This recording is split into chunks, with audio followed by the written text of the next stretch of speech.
I had completely forgotten about Mr. Friend or Mr. Fiend, and then it all came flooding back to me. The mysterious Mr. Friend, or as it's called on IMDb, the mysterious Mr. Fiend, is the second segment of the 11th episode of the third season of Rugrats.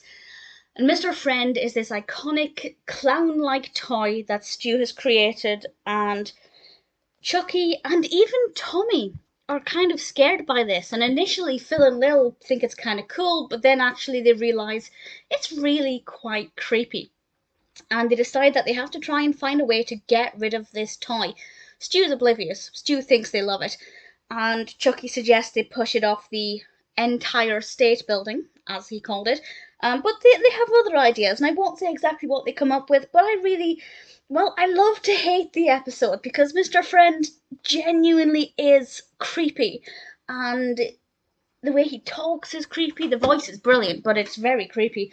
The way he looks is eerie. I hate clowns, so for me it was definitely, well, as I said, it kind of all came flooding back to me. And there's Mr. Fiend in the PS1 game, and I just hated that level, partly because I was not very good at it, but also because Mr. Fiend is a terrifying villainous character. I will say it was a bit weird they called him Mr. Fiend because the babies know the word friend. They've mentioned the word friend many times. Stu calls him Mr. Friend. Even Mr. Friend calls himself Mr. Friend. So it's weird that the babies would misname him when it's a word they know very well. So I feel like that was perhaps a bit of an oversight. But one could argue clever because he is more of a fiend than a friend. But it just annoyed me a little bit that they know the word friend so they wouldn't mess it up. However, on the flip side, I love the name Jerk in a Box, as Chuckie called the Jack in a Box, because he is a real jerk. He is their design.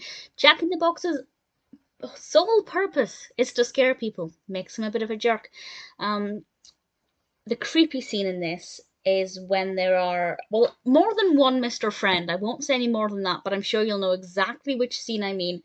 And it's genuinely scary. It is so sinister. And can you imagine walking in on that as a real scene? I would be freaking out. And as I mentioned before, I'm a seasoned horror fan. I love horror films. But yeah, creepy doll horrors such as Chuckie are some of my favorites because they do genuinely scare me. And this is a very small branch of that. I enjoyed it. A few things that irritated me that I've mentioned, but generally I think the design of Mr. Friend is great. The way he moves, the way he speaks, he's just so sinister. And I love that Stu's got no idea whatsoever. It was also nice to see more of Stu's inventions and how he creates things in his little mini factory or production line. So yeah, definitely a good episode. The whole Mr. Fiend thing does annoy me, but at the same time, as an episode, it works really well.